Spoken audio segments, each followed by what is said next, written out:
અશ્વત્થામા ખરેખર મરી ગયો છે?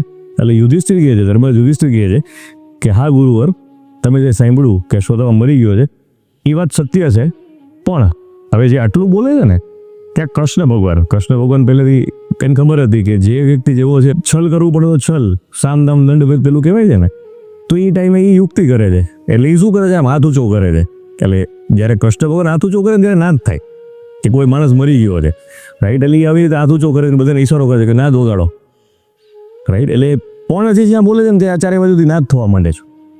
હવે પછી ધર્મરાજ યુધિષ્ઠિર આગળ આખું વાક્ય પૂરું કરે છે કે હા મરી ગયો છે એ અશ્વત્થામા છે, પણ એ હાથી છે, તમારો છોકરો નથી.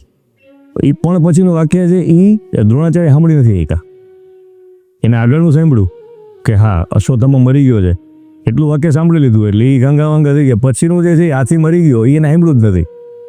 એટલે એને એવું થયું ખરેખર એનો પુત્ર મરી ગયો છે, એને આઘાત લાગે છે અને એ શસ્ત્ર બધા મૂકી દે છે.